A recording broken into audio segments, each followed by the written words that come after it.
अस्सलाम वालेकुम, मैं मोहम्मद उलकर और अपने YouTube चैनल नो साइड के साथ। अगर आप मेरे YouTube चैनल के ऊपर नए हैं तो प्लीज़ सब्सक्राइब कीजिए, कमेंट कीजिए और लाइक के बटन को दबा दीजिए।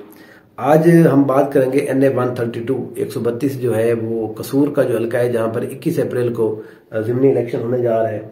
उस हवाले से थोड़ा सा मैं तस्करा करता हूँ। वहां पर जो इलेक्शन कैंपेन है वो किस तरह से चल रही है और क्या क्या वहां पर सिचुएशन है वो आपको बताता हूँ मैं। अगर पहले हम पाकिस्तान मुस्लिम लीग नून की थोड़ा बात करें, पाकिस्तान मुस्लिम नून के जो उम्मीदवार हैं मलिक रशीद अहमद खान साहब, ये पुराने पार्लियामेंटेरियन हैं, पहले भी MNA वगैरह रह चुके हैं ये। लेकिन पिछली दफा 2000 जो 8 फरवरी को इलेक्शन हुआ है वो MP का इलेक्शन हार गए थे इस सीट के ऊपर, जो यहाँ पर सरदार राशिद तुफैल साहब से, वो जो PTI के थे। अब वो दोबारा से यहाँ पर जब इलेक्शन हो रहा है शहबाज शरीफ साहब की वैकेंट सीट के ऊपर, तो वो MNA का इलेक्शन यहाँ पर लड़ रहे हैं।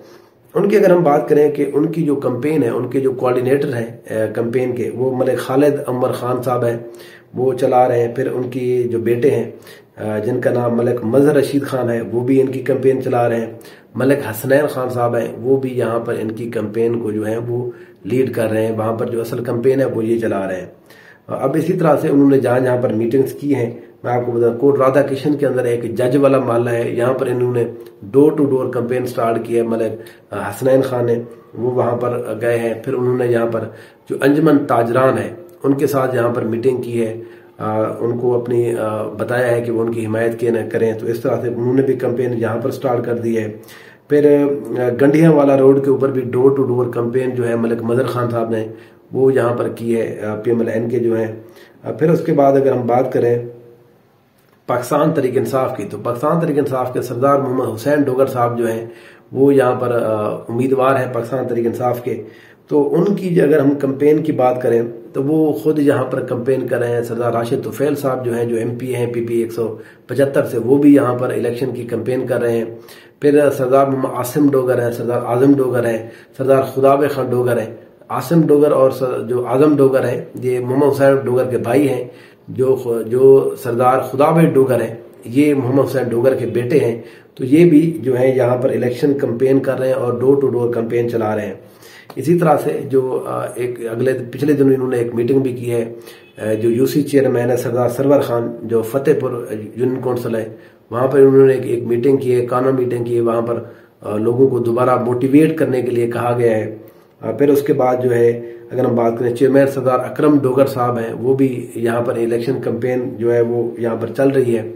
PMLN जो है वो उनकी कैंपेन का जो ज्यादा फोकस है वो यही है कि हम तरक्याती काम कराएंगे, हम आपकी नौकरी जो है वो लगवा सकते हैं, हमारे पास गवर्नमेंट भी है, हम वफाकी गवर्नमेंट भी बैठे हुए हैं, सूबाई गवर्नमेंट भी बैठे हुए हैं। अगर आपको सूबाई लेवल के ऊपर गली मोहल्ले के काम चाहिए तो वो उस वक्त करा के दे रहे हैं, वहां पर काम भी हो रहा है।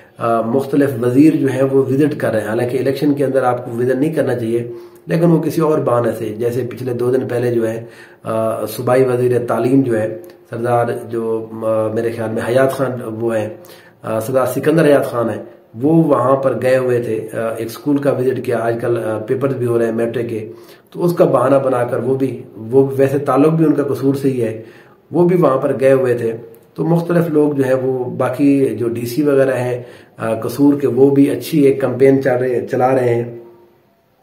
पाकिस्तान तहरीक इंसाफ की अगर हम बात करें तो पाकिस्तान तहरीक इंसाफ जो अपनी कैंपेन है, उसकी कैंपेन का जो बुनियादी उनसुर है वो यही कह रहे हैं, जो उन्होंने अपना मोटो यहाँ पर लॉन्च किया हुआ है कि जीती हुई सीट वापस लेंगे। उनका ये ख्याल है कि वो ये सीट जो है शहबाज शरीफ साहब से जीत गए थे, लेकिन उनको जबरदस्ती यहाँ पर हराया गया है, तो इसलिए वो इस हवाले से कैंपेन कर रहे हैं, वो लोगों को दोबारा मोटिवेट भी कर रहे हैं। अब देखना यह कि क्या वो इसी तरह से, जिस तरह से जनरल इलेक्शन के अंदर इमरान खान साहब की मोहब्बत में या इमरान खान साहब की आइडियालॉजी की वजह से या मुस्लिम लीग नून की नफरत की वजह से, आप उसको कोई भी नाम दे दें, जिस तरह से लोग निकले हैं, क्या वो इसी तरह से लोग निकलेंगे, उसी तादाद में लोग निकलेंगे? ये पाकिस्तान तहरीक इंसाफ के लोगों के लिए बहुत बड़ा एक चैलेंज है। अगर वो लोगों को किसी भी वजह से निकालने में कामयाब हो गए, लोग वोट डालने आ गए, वो ये अभी तक तो बजाय ये लग रहा है कि लोग जो वोट डालने आएंगे ज्यादातर अगर तादाद में होंगे तो वो पाकिस्तान तहरीक इंसाफ को उसका फायदा होगा। वो हमने जनरल इलेक्शन में भी देखा है, अब भी जो है वो इसी तरह से बातें की जा रही हैं। जितने भी लोग वहां पर सर्वे वगैरह कर रहे हैं इस सीट के ऊपर जो है बड़ा अच्छा और तगड़ा मुकाबला होने जा रहा है। MNA की दोनों सीटें जो है पंजाब के अंदर, वो चाहे NA 119 लाहौर वाली सीट हो या ये NA 132 वाली सीट, इन दोनों सीटों के ऊपर बहुत ही टफ मुकाबला होने जा रहा है, क्योंकि दोनों साइड के ऊपर जो है वो जोर लगाया जा रहा है। और दोनों सीटों के ऊपर जो है वो मीडिया के ऊपर भी ये बात आ रही थी कि इन दोनों सीटों को हवाले से थोड़ा कंट्रोवर्शियल था जो डिसीजन आए थे RO की तरफ से। तो अब जो है वो मौका है दोनों के पास ये साबित करने के लिए कि उनका जो जीत थी या किसी की हार थी वो बिल्कुल ठीक थी। तो बहरहाल यहाँ पर कैंपेन स्टार्ट है, ऐसा ऐसा जो है वो मोमेंटम बन रहा है। माह रमजान की वजह से थोड़ा सा जिसको कहते हैं ढीली है, लेकिन फिर भी एक अच्छी कैंपेन चल रही है। ईद के बाद, क्योंकि मेरे ख्याल में 6 अप्रैल को पाकिस्तान तहरीक इंसाफ एक जलसा करने जा रही है, उस जलसे के अंदर बारह ऐलान किया जाएगा इमरान खान साहब की तरफ से, जो पैगाम होगा जो गौहर अली खान साहब देंगे। हर हल्के के हवाले से कमेटियां भी बनाई जा रही हैं, लोगों को जो उनके MPA और MNA हैं, स्पेशली उन लोगों को मोटिवेट किया जा रहा है कि वो हल्के के ऊपर जाएं। मेरे अपनी जो इन्फॉर्मेशन है उसके मुताबिक 3 MNA और तकरीबन 6 MPA जो है वो हर सीट के ऊपर इन्होंने कहा है कि आप वहां पर जाकर कैंपेन करें। तो पूरे पाकिस्तान से जितने भी इनके MPA जो मेन रहनुमा है वो हर जगह के ऊपर कैंपेन करेंगे, क्योंकि हमने देखा था वो जो ज़िमनी इलेक्शन हुआ था 2022 में पंजाब के अंदर 17 सीटों के ऊपर, 20 सीटों के ऊपर, तो उसके अंदर भी हमने यही देखा था कि जितनी ज्यादा एक्टिविटी हुई थी, जितनी ज्यादा इन्वॉल्व हुए थे, यहाँ DG खान के अंदर वो इलेक्शन हो रहा था, हमने देखा कि वो लोग जो आपस में सियासी मुखालिफ थे लेकिन इमरान खान साहब ने उनको हिदायत की, वो सारे मिलकर कैंपेन कर रहे थे। उसके बाद फैसलाबाद के अंदर यही कुछ चल रहा था, लाहौर के अंदर यही कुछ चल रहा था, मुल्तान के अंदर यही कुछ चल रहा था।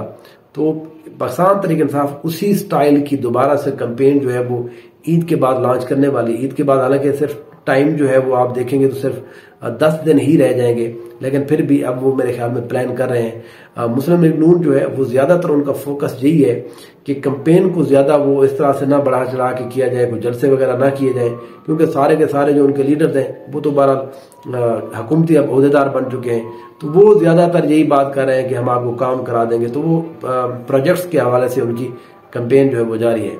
इंशाल्लाह फिर बात होगी इस हवाले से। देखते रहिए no side. Thank you so much.